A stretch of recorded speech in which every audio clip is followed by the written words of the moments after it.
Your body makes 3,000 milligrams of cholesterol every single day. 3,000. And somehow, we've been told the stuff is killing us. Think about that for a second. If cholesterol were truly a poison, why would your own biology pump out that much of it daily? Why would babies be born with elevated cholesterol? Why would your brain, the most complex organ you have, be packed with the stuff? Because cholesterol isn't a toxin. It's a building material. One of the most important ones your body has. It builds cell membranes. Without those membranes, your hormone receptors don't work. Nutrients can't move in and out of cells properly. Your brain and nervous system can't fire. Your body can't repair damage. Cholesterol is the raw material behind all of it. And here's what most people don't realize. If you stop eating cholesterol, your liver just makes more. Your body fights to keep cholesterol levels up. That should tell you something. So let's talk about what actually happens when your doctor checks your cholesterol. They're measuring what's floating through your blood.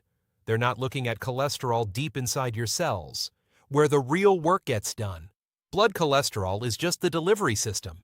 Picture it like this. Cholesterol travels inside little protein packages, like delivery trucks. The two types everyone focuses on are HDL and LDL. HDL trucks pick up cholesterol from your cells and bring it back to the liver for recycling. LDL trucks deliver cholesterol out to the cells that need it, and LDL got labeled the bad cholesterol. But that's where the story falls apart. There are two types of LDL particles, small dense ones and large buoyant ones, completely different behavior. The small dense particles, those can penetrate artery walls and trigger inflammation. That's a real problem. But it typically shows up when blood sugar is high, when there's insulin resistance, when you're eating poorly. The large buoyant particles? They're too big to invade the artery lining. They just do their job and move on. Here's the catch. A standard cholesterol panel doesn't distinguish between the two. You need an advanced lipid profile for that. So someone could have high LDL that's almost entirely the large, harmless type, and their doctor would still push medication, because the number looks scary on paper. If you've had your cholesterol flagged as high and been told to get on medication, without anyone running that advanced panel, drop your experience in the comments. I want to see how common this really is.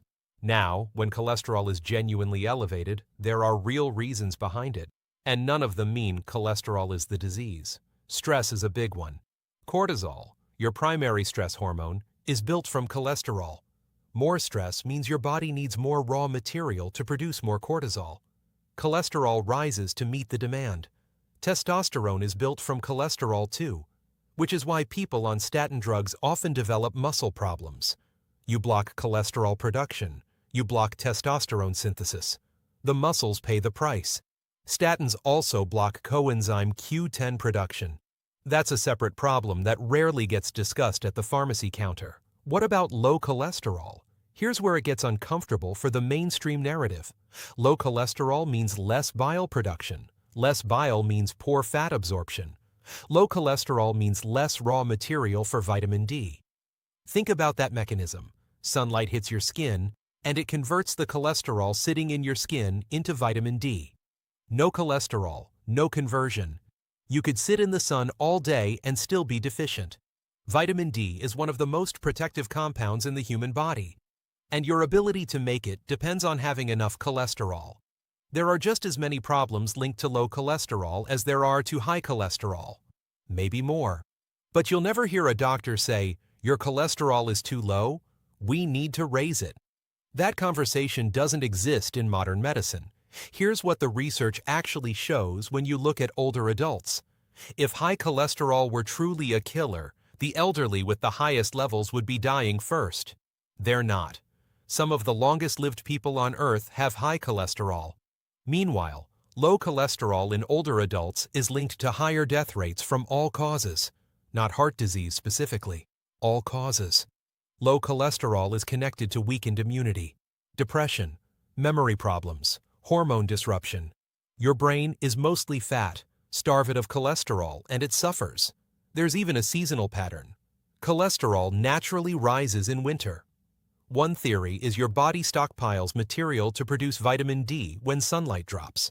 Then summer comes, sunlight hits the skin. Cholesterol converts to vitamin D, and levels come back down. If you're spending most of your time indoors, away from sunlight, your cholesterol has nowhere to go. No conversion happening. It just builds up. Permanent winter, biochemically speaking. So we've been asking the wrong question for decades. The whole conversation has been, how do we push cholesterol lower and lower? But nobody asks the real question. Is it actually safe to live with low cholesterol? If you eat a lot of refined sugar and starch, your cholesterol goes up because your body converts those starches into cholesterol. That's a root cause worth investigating. Your triglycerides climb too when dietary sugars are high. More inflammation in the body drives cholesterol up. More tissue damage drives it up. Cholesterol rises as a response, not as the problem itself. Millions of people are taking statins every day because they've been told high cholesterol will destroy their hearts. But high cholesterol isn't a disease. It's a signal. It's your body responding to something. And suppressing that signal with a drug doesn't fix the something. It just blinds you to it. Cholesterol is not the enemy. It never was. Your body has been producing it for over 200,000 years of human evolution. It builds your cells, powers your hormones, protects your brain, and fuels your immune system. The real question was never how to lower it. The real question is why it's elevated in the first place.